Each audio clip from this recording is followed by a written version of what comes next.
Ladies and gentlemen, your host for this evening, Mr. Nate Blanchard!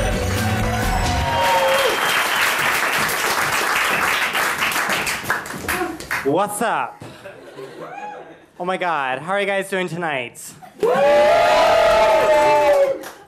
Whoa, okay, cool. So Berlin is here. Oh, that's amazing, that's amazing. I had this thing, straight women always come up to me, and because, like, let's admit it, my wrist is pretty limp. I'm gay. Like, you can tell. I listen to Madonna, I love that bitch, blah, blah, blah, blah. I'm gay. And women suddenly mistake that I want to be their shopping buddy. Or that I want to go partying with them. No. Do you know what it's like for me to go shopping with a woman? It's like me crouched in a dressing room with them while they're getting naked right in front of me, and I have to look at their uneven tits. I'm like, ugh. And the entire time, like, does this make me look fat? Does this make me look fat? Does this make me look fat? I'm like, yes. No, it does not. The ladies are not laughing right now. I'm so sorry to betray you, ladies. I will make it up to you, I promise. I absolutely promise. Yeah, I don't want to go partying with you. But, oh, ladies, show of hands. Come on. Hi, I'm a feminist. God damn it, I study feminist art history. Yeah, that's pretty gay, right? Anyways, ladies, do you guys have a vibrator? Vibrators? Dildos? Yes. Come on, this is a night of truth. It's a night of truth. I hear some yeses in the background. Okay, if you ever hear a woman comic or just a woman in general say, the best sex I've ever had is with vibrator, it's true. Yeah, sorry boys, sorry. My boyfriend travels a lot, so he's gone a lot, so I have to fucking improvise because I need it. That's for the straight guys, you understand, right? I'm trying to speak straight with such a gay subject as possible. So, I promise to translate to you. So I have this vibrator, and it has really crazy settings, like you turn it on 1 and it's like, and then you set it on 2 and it's like, and then you set it on 3 and it's like dubstep for your asshole. Wow.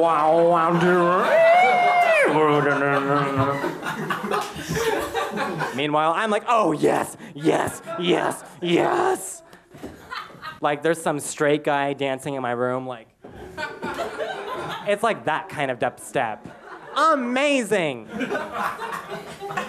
After buying this vibrator, every dick I've ever seen, it's just like, No, you can't do that. Can't do that. Are you guys ready for your next comedy act?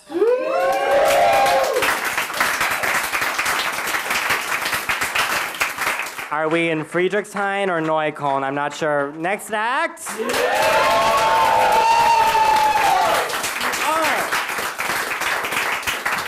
We have a guest, Germany. We have a guest from our friendly neighbor to the north, from Denmark.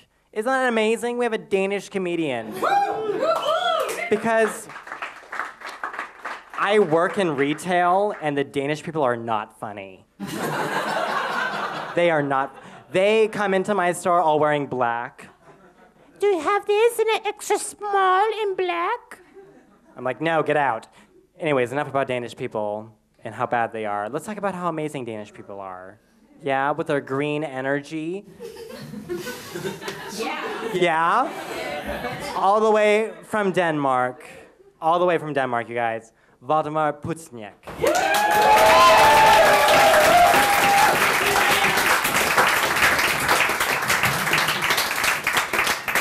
Hello!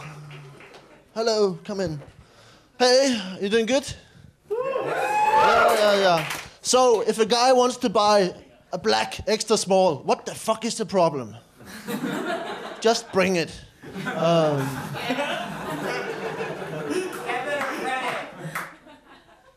Whatever you want. Oh. Hello, my name is Valdemar. What's your name? You have to coordinate those things. It's important. We're taping this, so keep it up. My name is Valdemar. I'm Danish. I don't have any jokes about that, so let's move on. I'm 29 years old, and I found out that I'm getting too old to die young. Yeah. So if I died tonight, that would just be it. How old are you here? How old are you? 25. Okay, what's your name? Olivia. Okay, Olivia. If you died tonight, I'm not saying you're gonna die tonight, unless we all decide on it.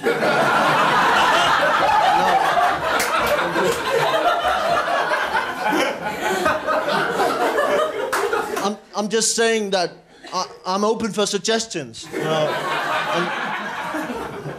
Of course, I realize now that a lot of you are Germans, so suggesting that a bunch of you decide to kill somebody, this is a bit, I know. But that would be sad if everybody else decided to kill you, right? This guy doesn't think so. Like, no, I'm ready for it. Let's have fun. Comment. We're not gonna do it. Maybe we're gonna do it, but I don't. It wasn't my idea to begin with. We don't. You're welcome. I try to stay young. I go on Facebook and I comment on people that I don't know. So if Josephine, 14 years old, she writes, "I love my pony," then I'm sitting at home thinking, I better be a part of this. And what I do is usually I try to start like a philosophical debate on her page. So I go in and I comment and she comments back and I comment and she comments back and I comment and she comments back and then I erase all my comments. It just looks like she's really fucked. I love my pony. Who are you? What? Oh, Carpe, what? Carpe diem. That's... you can use that if you want to. I just want to tell you a story. I ran over a marten in my car the other day. If anybody not know what a marten is? A marder? Ein marder? Yeah? Yeah, I researched. Screw you. I got it. A marten. I ran over a marten. And I think the problem for me was that I didn't know what to do. You know, a real man would have gotten out of the car, checked if it was like dying, and then finished it off with his teeth or something like that. But I stayed in my car and looked in the rearview mirror and I thought, I have to run this over again. And I did twice. Back and forth. It was terrible. It was really terrible because I really didn't know if it was dying. You know, I might have just grazed its knee, like. He might have been walking along like a marten, like minding his own biz thing. Like, I don't know how they walk. Play along, come on. But he might have been walking, and I just grazed his knee, and he's like, what the fuck? Maybe he was perfectly all right. He might even have had the best day of his life. Like, just escaping like a marten prison. Like a Shawshank Redemption, but with martens. Like clawing his way out of the jail, hiding it behind a big poster of a really hot marten. With big marten breasts.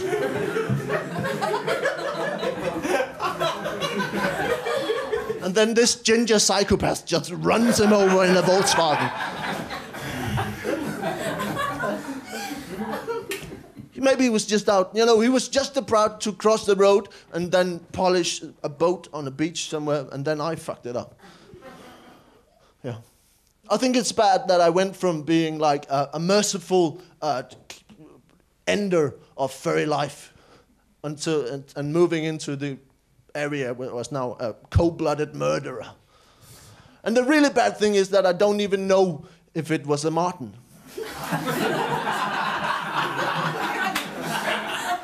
It could have been like a furry goblin. But I don't think they ride tricycles.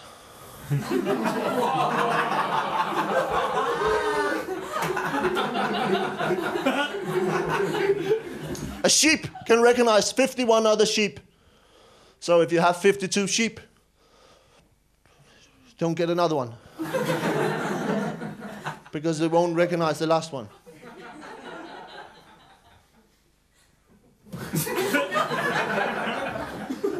Just saying. And it can create some tension in the fold, you know, with the new sheep and the old sheep. Hey man, who's that guy? He's eating our hay. What do you mean, that guy?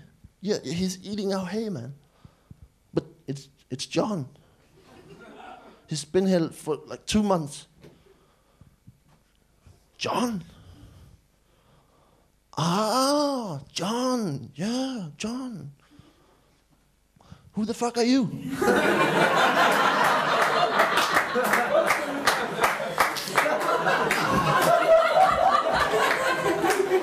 I don't know how they found out. I think they made some kind of sheep lineup. That's my theory. Where they put 52 sheep in a row, and then they brought in a test sheep, blindfolded, and he went, bah, bah, bah. This is a bit long, this part. Bah, bah.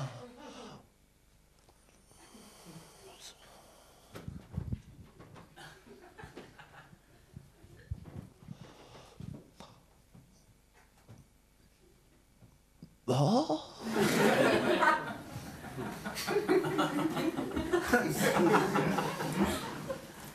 I have a girlfriend, and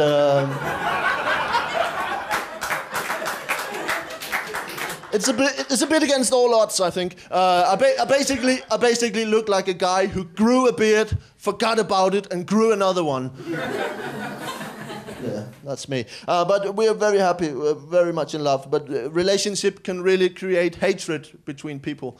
When you're sitting at home on a Friday night and it's raining outside, and you just look at each other and think, oh. Why are you always breathing? It's very sweet. She's very sweet. I love her.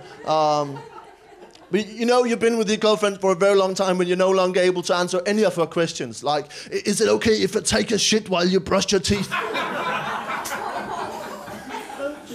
Well, is one of your testicles getting smaller?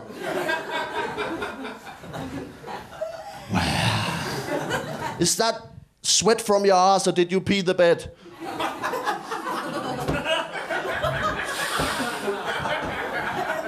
I think it's a bit of both, I don't know. My name is Valdemar. Thank you so much for your time. Give it up for your host. Thank you. Give it up for Valdemar. Yes! I just have one thing to say. Thank God he has a girlfriend. Are you guys ready for your next comedian? That's really good to hear. Also a fellow American who's not voting for Romney, right? Good. He's voting for Obama. Yes. Sehr gut. Sehr gut. Everybody, please welcome to the stage a good friend of mine, Sean Hunter Williams.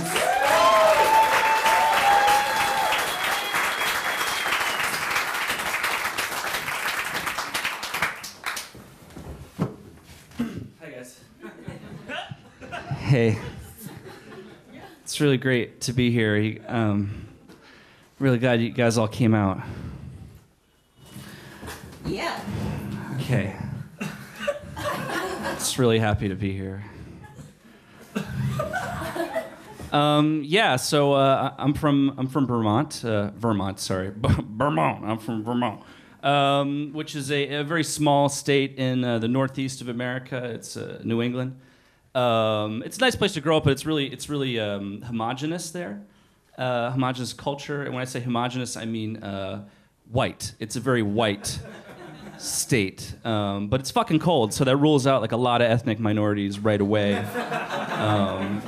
You're not gonna see like Mexicans on the ski slope like waiting all fucking year for powder, man. This the shit, yo. No, it's cold and they leave. Nah, it's all right. Fucking 30 below, though. Can you believe that? 30 below Fahrenheit. Pretty cold. So we don't have to talk about that anymore. But then I moved from Vermont down to Philadelphia. Anyone ever been to Philadelphia?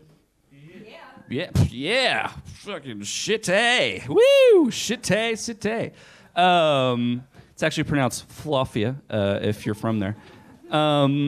It's all right. I first moved there when I was 18. Kind of coming from Vermont, kind of like a sheltered kind of white bread kind of state. And then I come down to Philly, and first thing I did was actually look for a gym. I looked for like a gym membership, and I found this little ad in the paper that was like 3 months for a gym. And I said, all right, check it out. I went on a Sunday. There was no one there. There was like no one at the gym. And I said, all right, cool. I'll check out the facilities, see what they got, And they had a machine called the Ass Blaster, which I'd never seen before. It's like, all right, I'll try that out maybe. In between sets, I don't know. And so I said, okay, I'll take it. And I came back the next day, and it was fucking packed. There was tons of people in there. And I was like, Jesus, there's a lot of really buff guys, like a lot of really strong dudes, walking around there. And I was like, oh man, it's kind of a weird, superficial kind of competitive atmosphere. They're all tan and well groomed and wearing real tight shorts and stuff. And I'm just kind of walking around like whatever. And I find my spot, and I'm walking past one of the machines, and I just kind of eavesdropped in the conversation a little bit. And one of them was like, so I really just don't have to take that from him on the first date. Really, I don't even know you. Like, who the fuck do you think you are? And the other one's like, totally. That's just the worst. And you totally get people who think they're so cool and they're not. And I was like, wait a minute. And I would look at those guys, really strong guys. And then I look over at the water fountain. There's people kind of splashing each other. And I look over at the squat machine. There's two guys squatting together. And then I look back at the guys next to me, and they were kissing, and I was like, I just signed up for the gay gym, which is fine. Whatever. I'm from Vermont, and Vermont is actually the first state in America to vote in gay marriage, legalize gay marriage, and yeah, and I voted for it. I voted for it.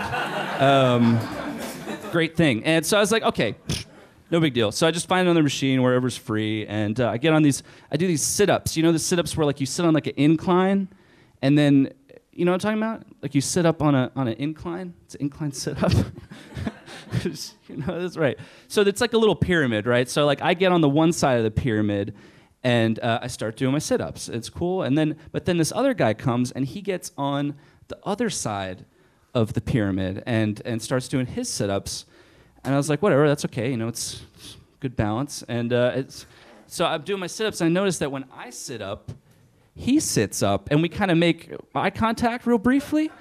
Not a big deal. But I just go back down, come back up, like, oh, hey, how's it going? Back down, come back up, like, yeah, and just try to come back down, come back up. It's like, hey, so what's going on? And I go back down, come back up, and then I try to hold it to see if maybe he was. I don't know what was going on. He would hold it. I'd be like, okay, go back down, come back up. I was like, all right, this is just weird, right? It's just weird. So I tried to stagger my flow a little bit and try to do that Rocky thing, where you go down like that and come back up. When I come back up, he's kind of looking at me playfully, like, yeah, what you got, boy? Come on. Let's see what you got. Let's see what you got. And I come back up again, and I'm just like, this is ridiculous. So I stop. And we make eye contact, we lock in eyes, and I just slowly start moving in a little bit and just...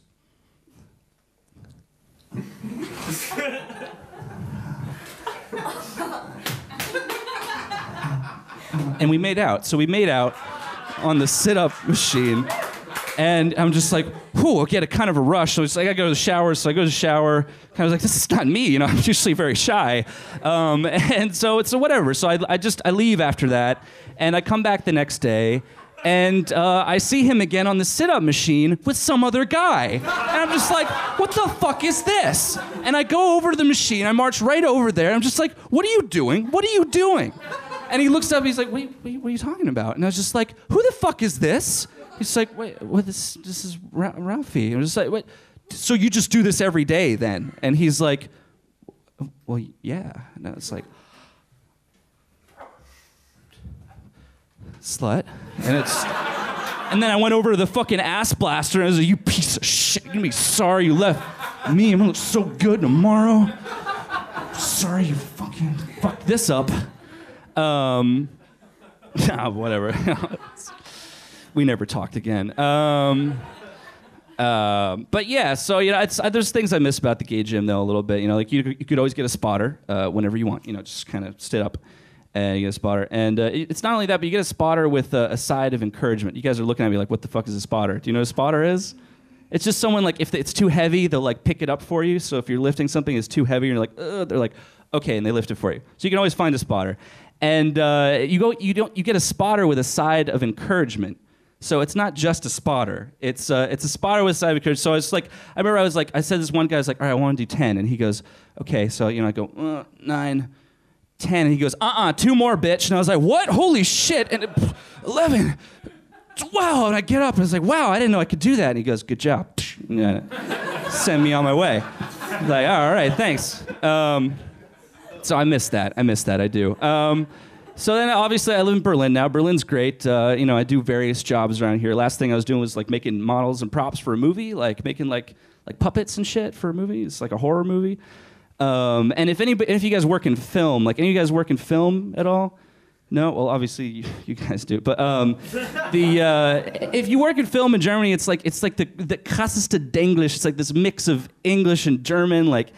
My boss would come over to me and he's like, ja, also mit dieser Creature es muss wirklich scary wirken, weißt du? Das ist kein Puppet wirklich. Das ist eigentlich, dieses Feeling muss rauskommen, weißt du? I'm just like, what the fuck are you talking about, man? He's like, ja, also von Form her ist es gut, aber jetzt geht's mehr um Durability, weißt du? Also wir crashen das Ding durch die Wand, weißt du? So, es muss wirklich so, muss stabil sein, aber es hast auch deine Freedom, weißt du? Es ist wirklich up to you. I was just like, man, pick a fucking language. It's confusing the hell out of me. Like, what am I gonna do? But it's nice living in Berlin. I live in Neukölln. I love all the street art around here and all the like random stickers and shit you see. You ever seen these stickers around here that say like fuck yoga? Have you seen that? No? Anybody seen that? It's like there's these stickers you walk around, it just says in bold black font like fuck yoga. And I saw this and I thought it was hilarious, and I sat down and I wanted to watch like what other people thought when they walked by. And people would just walk by or laugh or a bit pissed off, but some people would walk by and they'd just like start staring at it like, what the what is, like, you know, and I was thinking, like, what the hell are they looking at? What are they looking for? And I realized they were looking for, like, the date and the time. They're like, oh, fuck yoga, where's that? Like, I've never done fuck yoga before. I don't know. Get involved. All right, thanks for your time. My name's Sean. We'll see you guys later. Take it easy. Sean's gym sounds amazing. Are you guys having fun? Yes! That's so good to hear. That makes my life so happy. Now, are you guys ready for your last comedian? Cool. The thing is, the Berlin comedy group we're very close-knit, especially the English speakers, because there's so few of us. So we really get to know each other. And I can tell you from the bottom of my heart, this guy is a good guy. No, he's a great guy. I'm kidding. He's amazing. He actually was just at the Fringe Festival in Scotland, which is a really big deal for comedy. He's absolutely funny, and he has a sexy Scottish accent. Ow, ow! You ready? Yes! Give a huge Neukölln welcome for Chris Davies.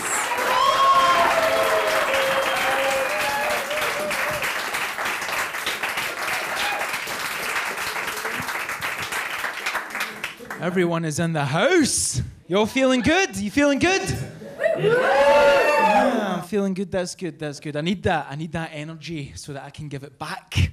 That's how it works. Small joke before I start. What do you call two Jews playing a guitar? A duet. I know what you were thinking. Oh, fuck, man, I've got an anti-Semitic. No. Just innocent wordplay. I like it.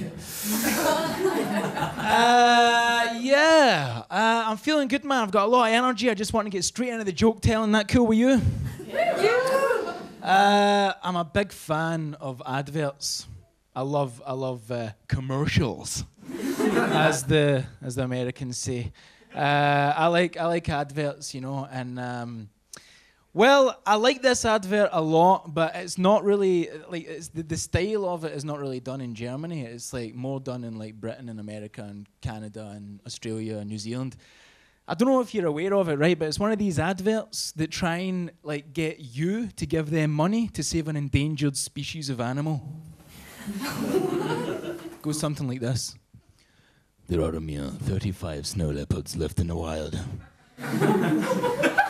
With your £3, you can sponsor and adopt one of these delightful creatures. One thing wrong. The number 35. I'm sorry, is it just me? Or is it, I'm a bit confused at like, why is it the number 35 that's when we start giving a shit about endangered species? Like there's 35 of them, man. Fuck it, throw them a party. Just let them deal with it, man. I'm all for saving them, man. Put on a disco ball, rock on, it'll be all good, man. I'll basically want to know who's the guy in charge of the depleting number of snow leopards. Like seriously, man. Bill, come here. There's only 100 snow leopards left. I don't worry about it, man. Just give me a call when there's 35. We'll deal with it then, all right? Like, what's that about, man? What are we going to do when there's only 35 of them? I don't know. We'll get someone to give us £3 or something, man. It'll be fine. I don't get it, man. Like, and it's funny because like you're watching the advert, right? And the first scene is like a picture of a big sad snow leopard coming out of his cave. Snow and shit coming down. No friends, no food. Just a fucking horrible life, right? And then it cuts to another image of like Afghan poachers ripping the head off its bare shoulders. And you would think at that moment of seeing the advert, you'd be like, yeah, man, give me the phone, man. Give me my £3, man. Take my £3, it's fine. They actually have the audacity to try and sell you shit as well. So the tone of the advert completely changes, right? It's like, there are a mere 35 snow leopards left in the wild. With your £3, you will receive information 3 times a year. You will receive a birthday card from your particular sponsored snow leopard. And you will receive a cuddly toy made out of real snow leopard fur. Get it, man? I don't get it. It's crazy, man. And you know what they always say at the end of these things? They always say something really philosophical as well. They always like try and make you feel even worse. They say something like, imagine if the shoe was on the other foot. Imagine if the shoe was on the other foot. Essentially a metaphor for role reversal, right? Let's just imagine, if you will, for a second, a reversed role of this situation, all right? Snow leopards up there in the Afghan mountains, watching snow leopard TV. An advert comes on. There are a mere 35 human beings left in the world. With your undevoured carcass, you can help save these self-destructive creatures. Listen, man. See, when there's 35 of us left in the world, right? A half-eaten antelope is about as useful to us as £3 is to a fucking snow leopard. What the hell do they expect, man? £3 for a snow leopard? All the snow leopards up there in the Afghan mountains sitting there. Right, lads, it's the first Thursday of the month. Let's head to the job centre, pick up our benefits. Like, seriously, man, what do they expect, man? You know, like, for that snow leopards to go to the local Spätkauf, man, buy a big bag of African-style chips and rent Titanic for the night? Weep away at their own existence. was the big closer for that joke there. Don't really know what you're expecting, man. I had snow leopards watching TV, eating African-style chips, renting Titanic, weeping at their own existence. I found it incredibly funny. No, I'm only teasing. You're all good, man. You're all good. Was drinking on my own the other night. No, I love it, man. It's great. So I work at a couple of bars, and if I've got the night off, I'll go down and have a few drinks. And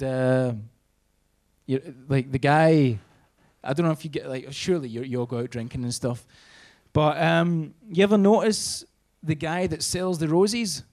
You know this guy that walks about selling the roses? He just kind of walks into a place and it's like a ray of sunshine. I was sitting there, like just like chilling out, drinking and stuff, and this guy like walks in. He's the happiest guy in the world ever. I'm like, Jesus Christ, man, this guy's fucking happy. Like all these guys that sell the roses are, man. I think I know why. All these guys have got like a PhD in behavioural science. Oh, seriously, man. Those guys can pinpoint a new couple from about 1 kilometre away. Just walks to the place, right? So anyway, this guy comes in, right, and he's all happy and shit. And there's a new couple that are sitting in the corner, right? And they are a new couple, you can just totally tell. All right, but this is like their 3rd date or something. Put it this way, you know, he has not yet been lost in paradise. It's just kind of one of those things, right? He's still trying to get his claws in there, you know. But they're nice. They're having a little chat. The roses guy, he spots this, and he does like every single, like he does the exact same material, the exact same thing he does to every single table. He just always comes and goes, "My friend, beautiful lady, huh? Rose, beautiful lady, huh? Come on, beautiful lady, huh? Rose." And now I can tell that she's kind of sitting there thinking, "Oh my God, how embarrassing! This guy's trying to sell me roses, but it would be nice to get a rose actually." You can tell he's sitting there thinking, "I wonder if I buy her a rose, she'll let me have sex with her." How much? €5. €5, my friend. €5. So cheap. €5. I can tell at this point she's like, he better think my love is worth more than €5, by the way. And he's sitting there thinking, her vagina better be worth €5. So he buys a rose, and the roses guy continues his journey through the bar, and he goes to every single person and offers them a rose. Except me. Exactly. Let me tell you something, man. There's nothing worse than being alone, drunk, and not even the guy that sells the roses will talk to you. Just walks right by you. You're like, what the fuck? So he was leaving, and I looked at him, like I kind of glanced at his eye, and I caught him, and he caught mine, and he was like, "Rose?" I was like, "Man, what the fuck makes you so happy? This is ridiculous. What makes you so happy, man?" He's like, "Roses." Are you trying to tell me, man, that all that shit, all your positivity in life, all your good energy just comes from you selling roses? He's like, "Yes." I was like, "All right, give me one of those fucking roses, man. Give me a rose. I'm not giving you €5 for it, man. I'll give you €1. All right?" So I took a rose off him. And lo and behold, I was sitting at the bar, happy as Larry. I was like... Then after like 4 seconds, that happiness faded into nothingness. And I was like, "Listen, man, that was all very nice and all, you know, but it never lasted very long. What's that all about?" He's like, "My friend, one rose is one moment of happiness. But many roses, huh? Many moments of happiness." Huh? The bastard was trying to shark me, man. He was trying to fucking goad me into buying some shit. I was like, "All right, man, give me all your roses. Here's €20. See you later, man." Literally sitting on the bar. He's so happy, man. I was fucking ecstatic. And then, 30 seconds later, I was sadder than a bastard. So I done what any person would do in that situation. Go around Kreuzberg and sell those roses. But to be honest, I wasn't as experienced as he was, you know. I didn't have his PhD behavioural science shit, so I was essentially just a fucking Scottish guy going up to people going, "Here, moan. Here, moan. Bonnie lassie, moan." Listen, man, I was so inexperienced that I even went up to a group of 12 guys. Here. Moan. Here. Moan. They didn't even think I was selling the roses, man. They just thought I was trying to seduce them. Here. Moan. They thought I was the most determined prostitute in the world ever, man. Here. €5. Moan. Huh? €5. Moan. Huh? No, but the worst part about it was, man, each one of those sitting at that desk, man, were all fucking Scottish and they could understand everything I was saying. You know what's even worse?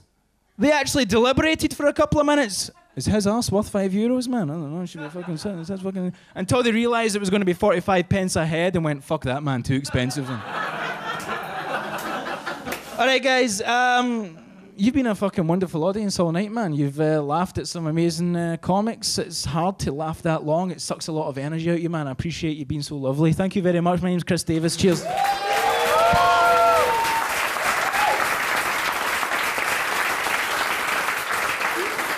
That was our show. Yeah, cool.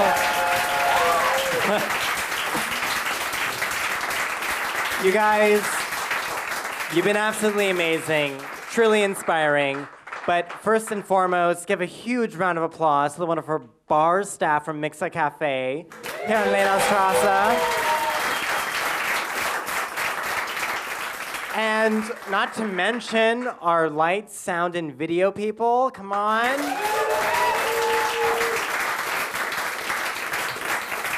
Yourselves. Yeah. Thank you.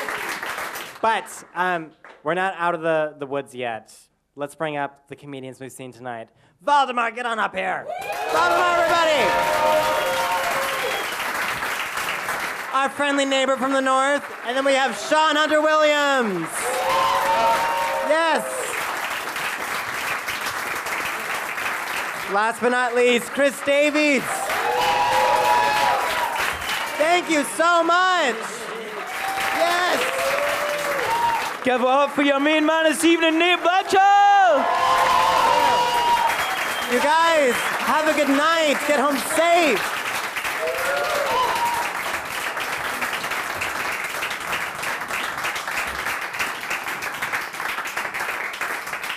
Okay, so we're just kidding. This is the real end of the show now. By the way, you guys, you're amazing. This is going to go on YouTube, and you've really done your part for English comedy in Berlin.